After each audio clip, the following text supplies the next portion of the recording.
Master the business of speaking with your hosts, Taylor and Austin. You're listening to Technically Speaking.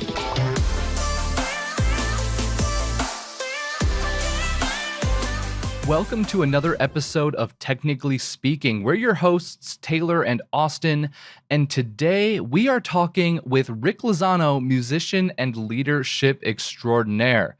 Now, Rick stumbled into the speaking space after having a leader unlock and amplify his own talents. So we're talking today about leadership, how to make a leading dead simple, even for you solopreneurs out there who think leadership isn't required, and how to discover your own quote-unquote Rickness. You'll just have to listen to the episode for context on that one. Now, Rick also shares his musicianship with us in this episode by playing some hilarious songs he wrote about his journey so far as a speaker.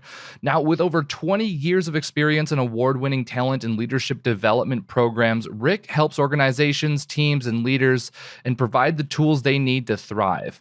Rick brings his unique approach to audiences across the globe, combining his experience as a world-class speaker with his talents as a singer, songwriter, and musician. He's the author of Acoustic Leadership, Develop a Leadership Culture That Resonates, and the founder of Unlock and Amplify. He has built a reputation for his refreshing delivery that leaves audiences raving, and more importantly, with action items that can immediately implement to produce change.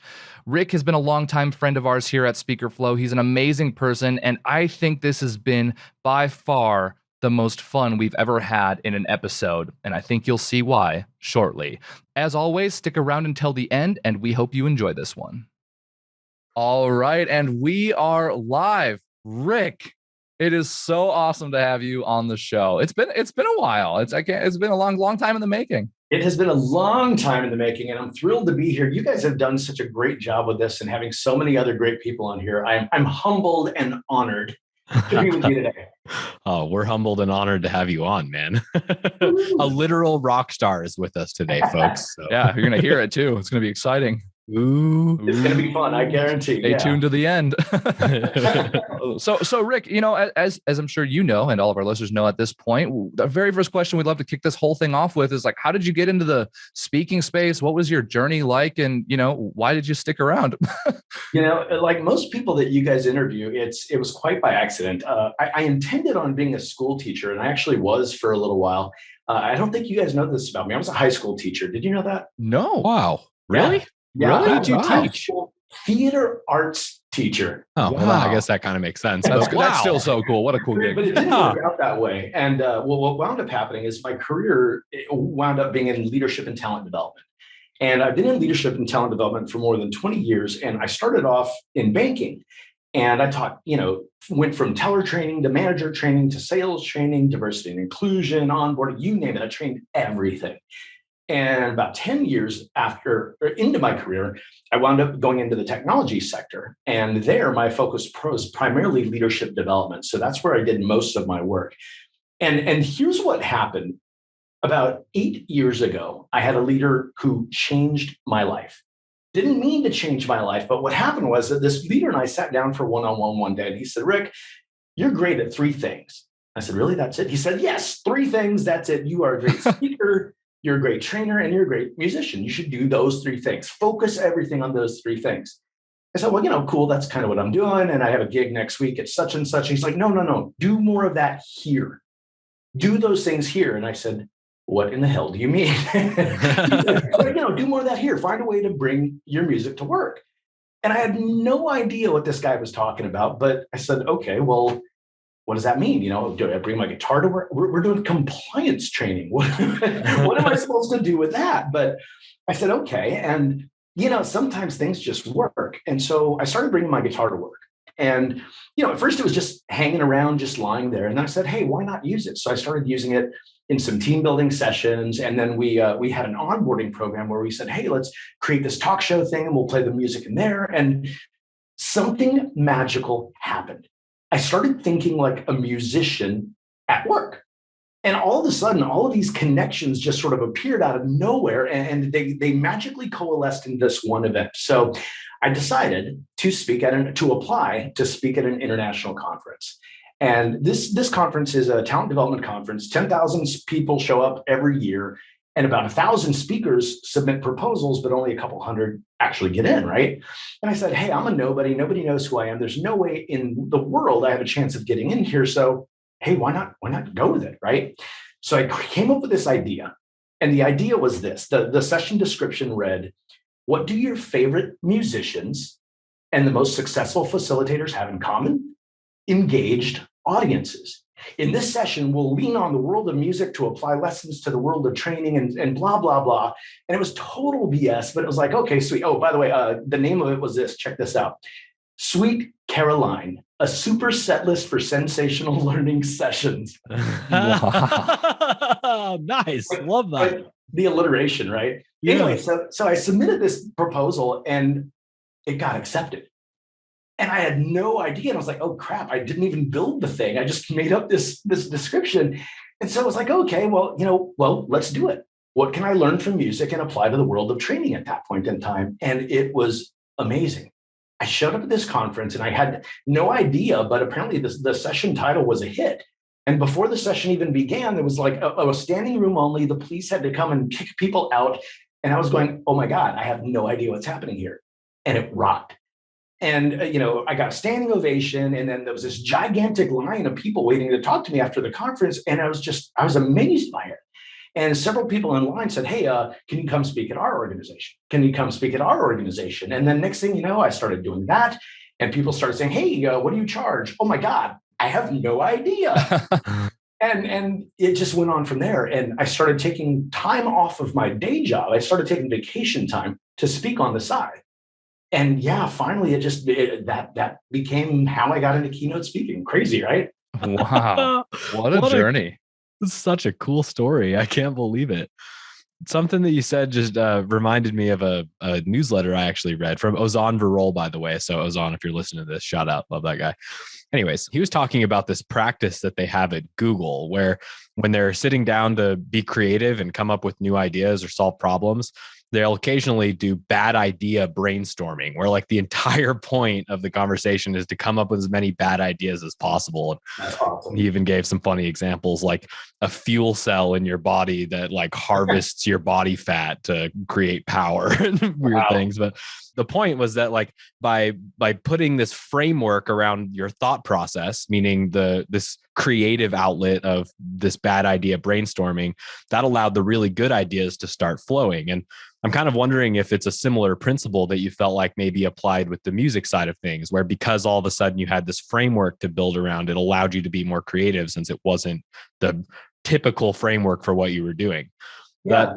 What do you think about that? That's exactly what happened. And it was just this sort of creative, wellspring of ideas to pull from. And I didn't know it would work, but it did. And from there, I started bringing my guitar into almost everything that I did. And, I didn't use it all the time because you got to find the right balance. But it was indeed just this wealth of possible connections that I hadn't even thought of before. Wow. Incredible. So rumor has it, Rick, as cool as that story is, you actually wrote a song about this entire thing? So yes, and it wasn't entirely my fault. So I was doing a keynote. I was a closing keynote at this conference in Columbia, South Carolina. And this guy came up to me afterwards. He's like, oh, that was incredible. Thank you so much. And he says, how do I be like you? And I said, well, you need to question your life choices because you don't want to be like me. That's crazy. He said, no. Like, how did you become a keynote speaker and how do you do the thing that you do? I said, well, it's different for everyone. As you guys know, every single person on this show has a different, story that they tell. So I told this guy my story and he says, oh, that's awesome. You should work that into your next keynote. And I just kind of laughed it off. He said, no, write a song about it. Call it How to Be Like Me. So ladies and gentlemen, in the Speaker Flow community, this is the exact step-by-step process for how to be a keynote speaker. And by the way, this is a joke. I don't take myself that seriously. Here we go. This is a true story, by the way. Graduate from college with a useless degree. Move to California to set yourself free. Grow your hair long and join a crappy band. And that's how you be like me. Move to Colorado with a girl who is a clown. That might need a little context, maybe. Or she wasn't always a clown. She went to clown college.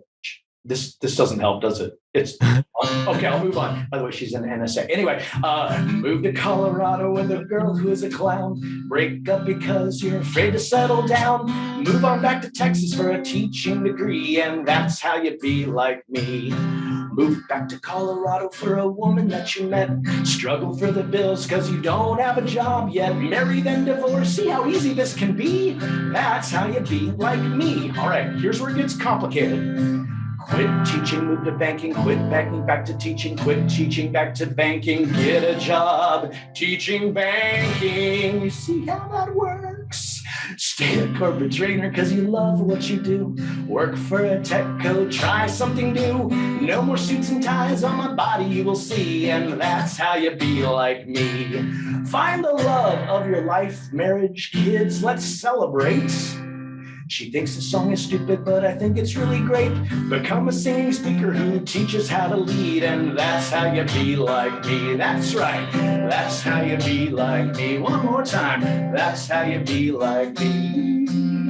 Andale. How to be. Yeah. I think that was a Wow. speaking, yeah. That was amazing, Rick. We got to just take a moment to acknowledge how Thank awesome you. that really Wow. was. Thank you. How to be like, it's so funny though, because like everyone just gets here in such a different way, right? And that was my journey. And yeah, teaching banking, back to teaching, it is crazy. Yeah. Man, that's awesome. Okay. So you ended that with you teach people how to lead, right? To segue us, right? I mean, like you just came out with a book, Acoustic Leadership, which is super exciting.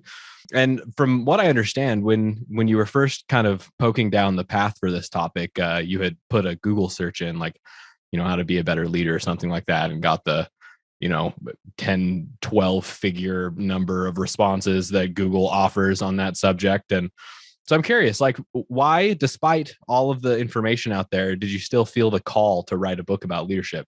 That's a great question. And I kept asking myself that question. And the exact number. So yeah, I went into Google and I said, how to be a better leader, and 561 million pages worth of suggestions. Can you believe that? And it was funny because I've been working in this world, and I asked myself that question. Why does the world need another leadership book? And I nailed down two ideas or two reasons. And the first is because we still need it. I mean, if you look at the state of the world and leadership everywhere, we're trying to figure out how to navigate in this workforce that's constantly changing and dynamic. And from a sheer numbers perspective, I know you guys like data. Gallup, of course, they're the organization that always surveys workforce engagement. Workforce engagement has been sitting at around 34% for years. And what that means is only 34% of us, 1/3 of all people who go to work, or only 1/3 qualify themselves or identify as actively engaged, right? What that means is on the other flip side, there's 14% of people who are completely actively disengaged. And then there's the majority of us who sit in this middle at 52%, if the math is right. 52% of us just are meh, works okay. And I think that's bad in one sense, because I don't want to just be okay. I want to feel great about the work that I do.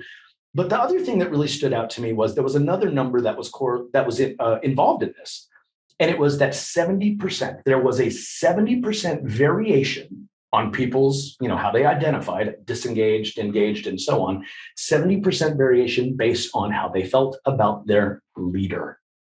And by the way, that situation is even, there's some data coming out now post-COVID, hopefully post-COVID in this world, where there's still this giant disconnect between how leaders are experiencing their work life and how the people that report to them are. So there's this gap there. So one is we apparently still need it. The second reason I wrote this book is because information without emotion means absolutely nothing. Right? You can Google anything. You can literally know anything right now in a couple of clicks, and we have access to all the information in the world. And what the problem with that is it creates this sense of false competency. People think, hey, I read this on the internet, I know how to do it. And I see it over and over, especially in the world of talent and leadership development. People will be like, oh, yeah, I'm great at that because I read it on the internet. But you and I both know that's not how it works. And so we've got to bridge this gap between conceptual and applicable, right? between knowledge and concept into actual practice. In the training world, one way we do that, of course, is skill practice and repetition and feedback. But in a book, I was listening to the Steven Shapiro podcast that you guys did the other day, which was great, by the way. He said something that I think all of us can agree with is you've got to change how people think. And we as speakers, as people who stand on stage and try and influence others, we can't just, give them information. We've got to change the way they think. We've got to give them a different perspective. And if we can, we need to emotionally connect with them, give them an emotional reason, a feeling to want to do something different. And that's why I wrote the book. And that's why I wrote it the way I did, using music as a means to connect.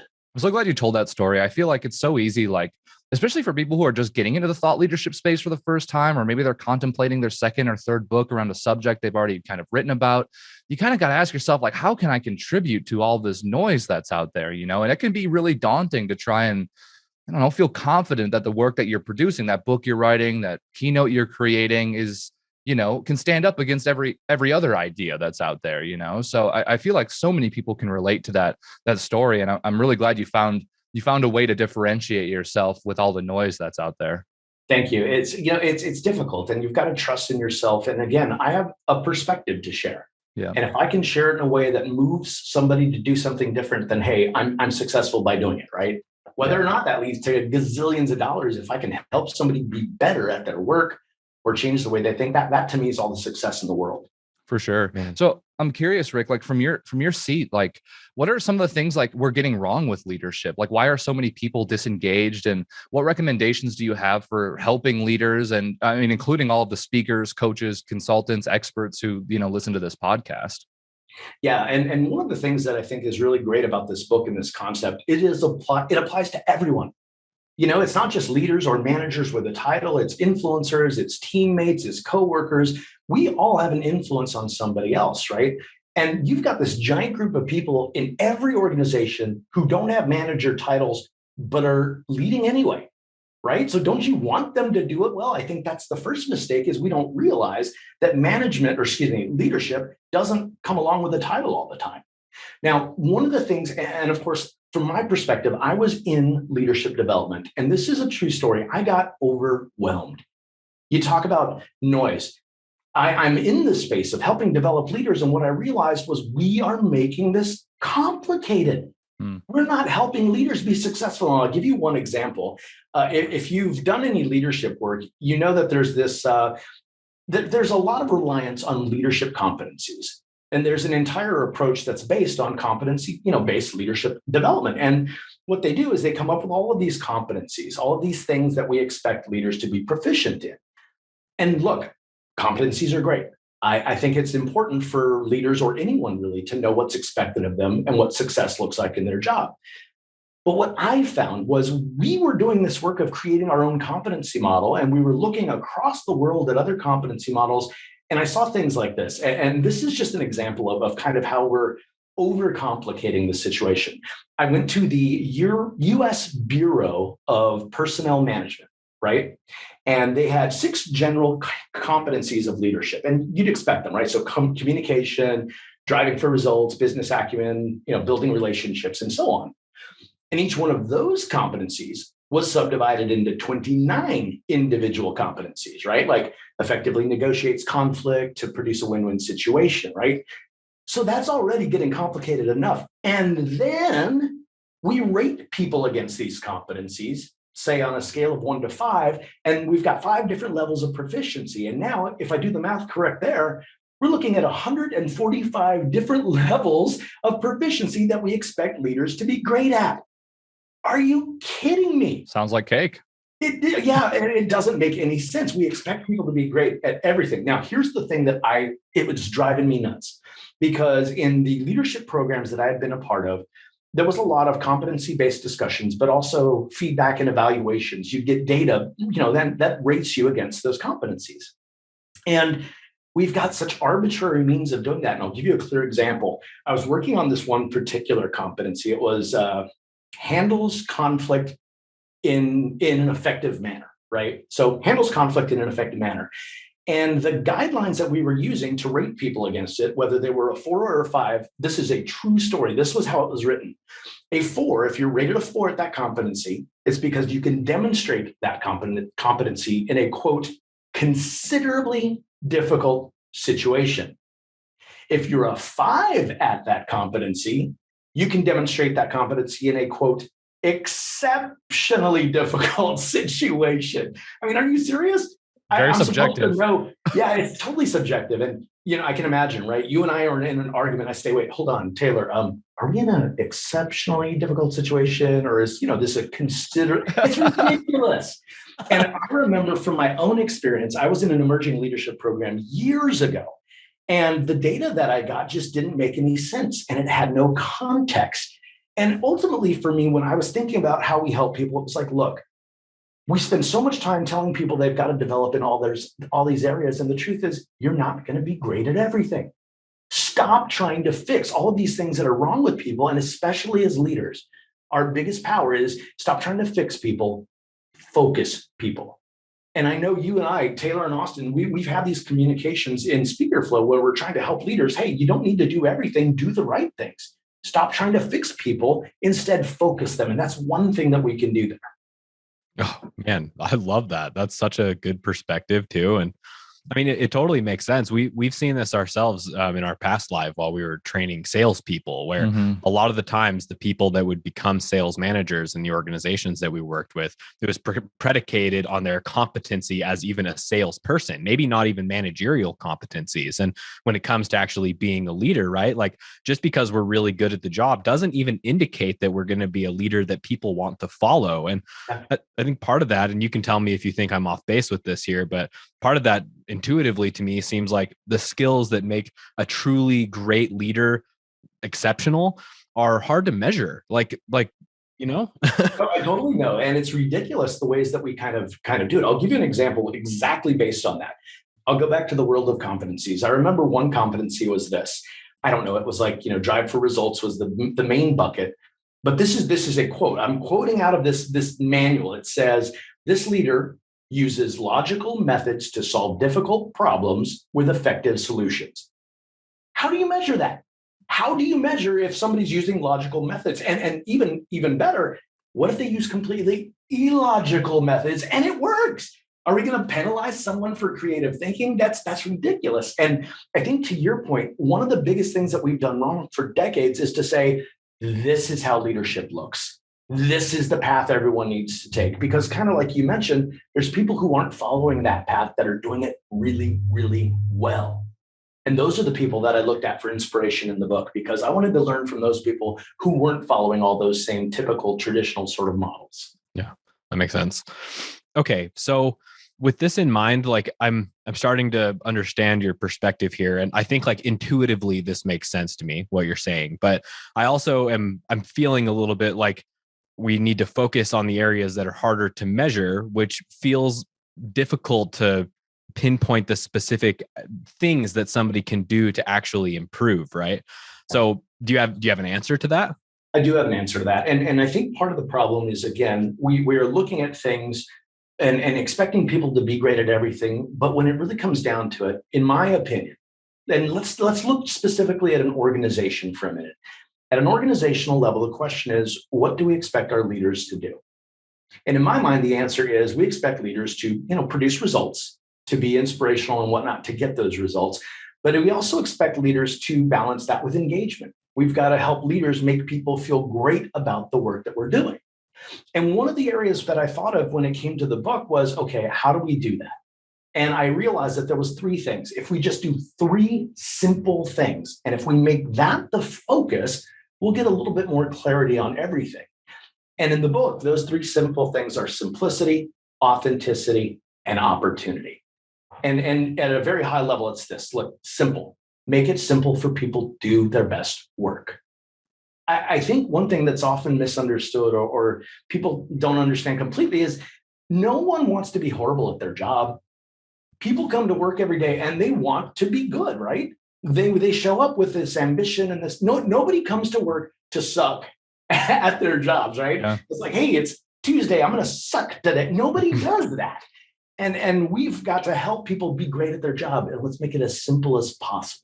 So that's number one, make it simple for people to do their best work. And in the book, we have a lot of ideas and practices that we go through to help create that clarity. The second one, and this really applies to the world of speaking as well, authenticity. You guys know this. The speaking business is all about relationships. The relationships you build, the relationships you maintain. And as leaders or speakers, we've got to build and develop authentic relationships built on trust, built on respect, built on safety. All of those things are crucially important. And one thing that we also talk about in the book is this concept of authenticity and accountability. People often say, oh, accountability, holding people accountable can erode trust. It's actually the opposite. If I hold you accountable, I'm building trust because you know what to expect from me. And you and I know that we're going to be, holding each other accountable for the work that's done. So simplicity, authenticity, and then finally, opportunity. We need to help people elevate themselves. We need to give them the tools and resources to be that successful person that they want to be. And we've got to rewrite the rules of what we consider or who we consider leaders. We've got to give everyone the opportunity to develop as leaders and develop in their jet stream, so to speak, in their areas of natural excellence. Rather than trying to fix people, again, let's focus them on those areas of natural excellence. And by the way, I'm kind of proof of that, right? That leader said, hey, do these three things. And suddenly when I did those three things, my career completely skyrocketed. Wow. Yeah. I like how simple you've made that, like you've taken this kind of noisy world of leadership and all these kind of 561 different million ideas, and you've got a process that simplifies how people should lead. And I think it's hard to come by, and especially like even for our listeners, right? Speakers, coaches, consultants, even though we run smaller teams, like being able to have this skill set and make leadership not so complicated. We're already doing enough as small business owners. Like being a way to really conceptualize some of this stuff is crucial. So man, I'm so happy you broke it down that way. And one thing that you mentioned though is simplicity, authenticity, and opportunity, right? Now, no one wants to show up and suck at their job. They always want to show up and be awesome, quite literally. But how do we give people the opportunity to be awesome, regardless of whatever role they're in? Yeah, there's so many different ways to do that. I think, again, first is focusing them in their areas of natural excellence rather than weakness. We spend so much time trying to fix what's wrong with people. And look, we're going to get marginally better. For example, I suck at Excel. And me and Excel have this love-hate relationship. And you know what? I can take online lessons and I can get better. But the question is, where am I spending my time? Am I spending my time trying to get a little bit better at the areas that I'm horrible at? Or am I spending a whole lot more time at the areas where I'm already good? And I'll give you a direct example here. When it comes to development at work, whether it's leaders or the people they lead, we've got to invest time and money in the most opportunities, in the biggest opportunities that make the most sense.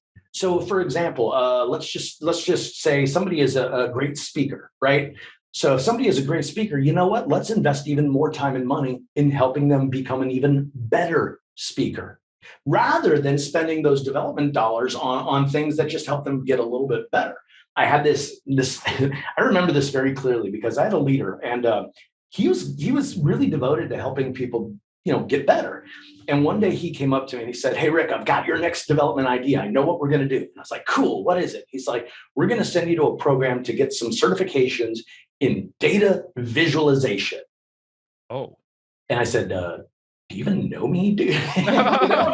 Look at me. That's not what I do. I'm not that guy. And I pushed back, and he's like, no, but our department needs this. And it's really important because we've got to tell our story better. And I said, look, I can do that.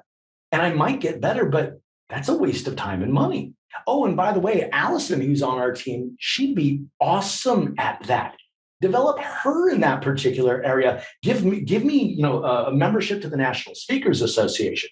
That's an investment in me that's going to pay off exponentially.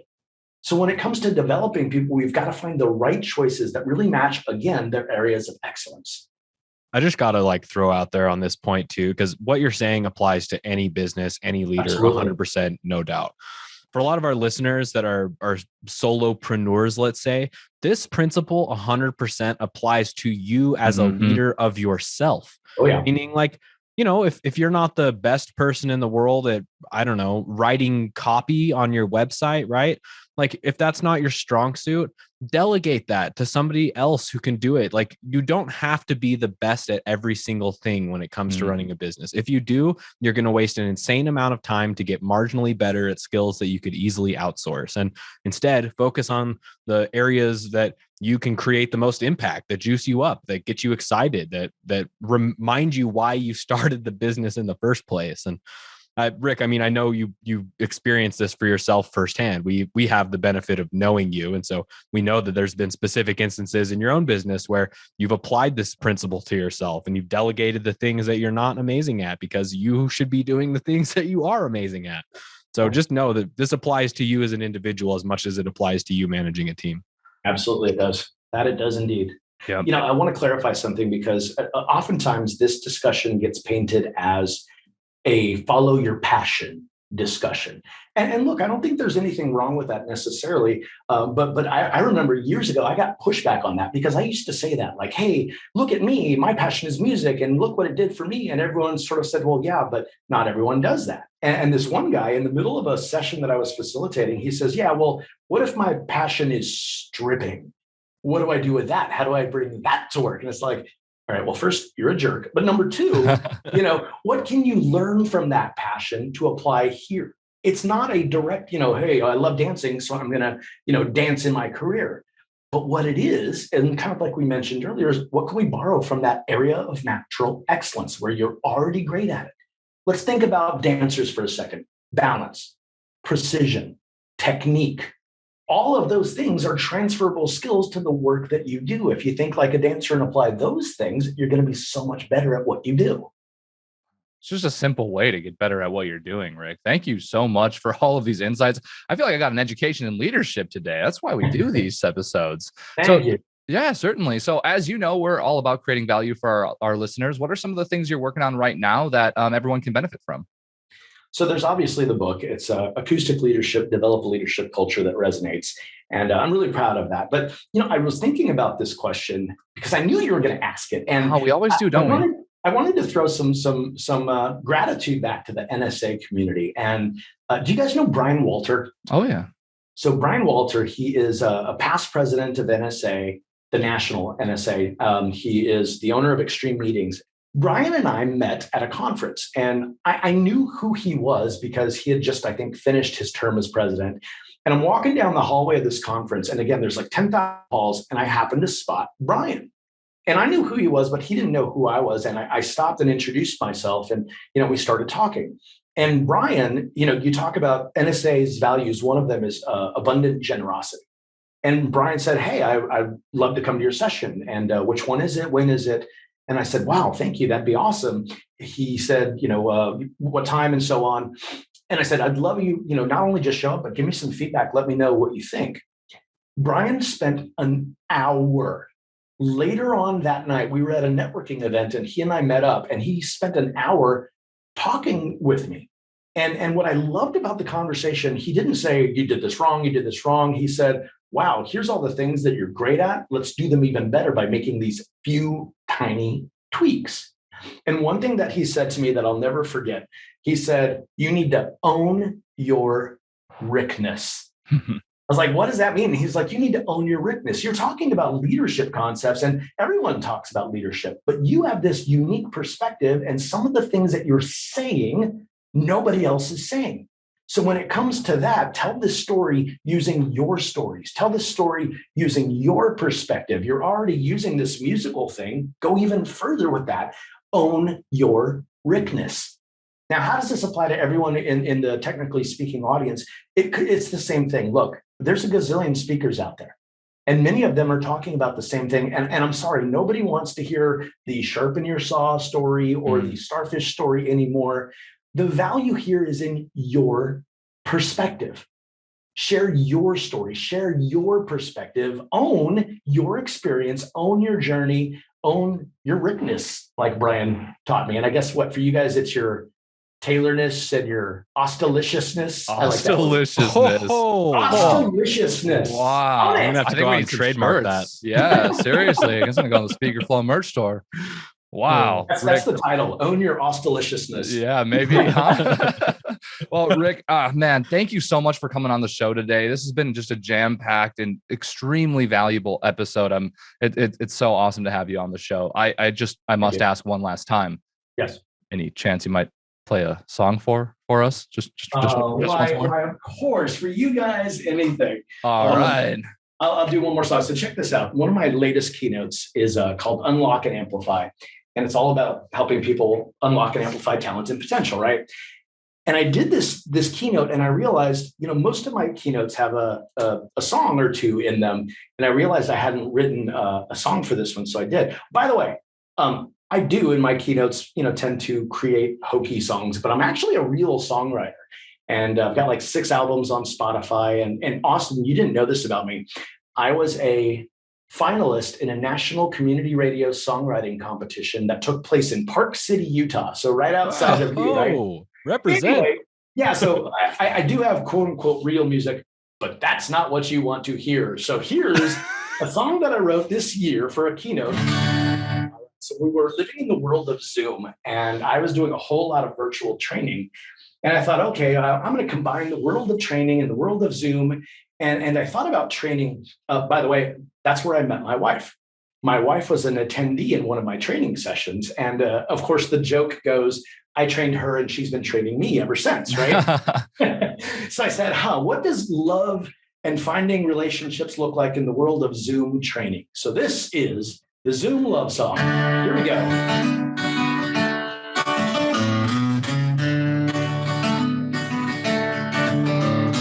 Met her in Zoom, couldn't smell her perfume.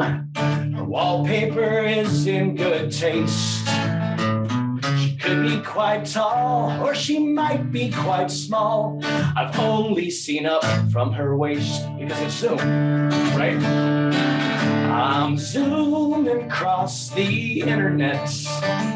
Into your house, take a chance. You have a cute smile, hey, let's meet for a while. I hope I still fit in my pants, because it's COVID. I don't know if they fit anymore. All right, verse 2. She's got a calico cat, and she's witty in chat. We decided we'd go on a date.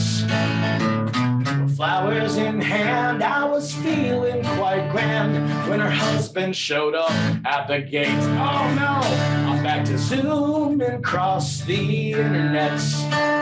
You just never know what you'll get. It ain't working for me, hooking up virtually, looking for love on the net. Oh no, looking for love on the net. One more time, looking for love on the net. The Zoom love song. Thank you. Yeah. Smash that guitar. Rick, what an episode. Everyone, if you like this episode, don't forget to rate it, like it, subscribe to it. If you want more awesome resources like this, go to speakerflow.com/resources. Thank you so much for chiming in. I just wanted to take a second to thank our sponsor, Auxbus.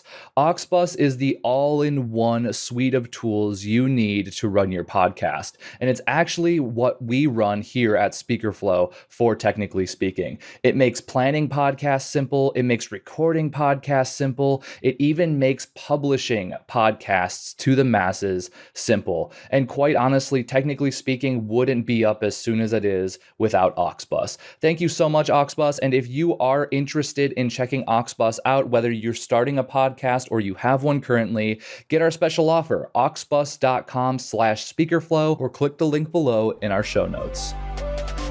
Thanks for tuning in today. Check the show notes for more info and see you next time. Later.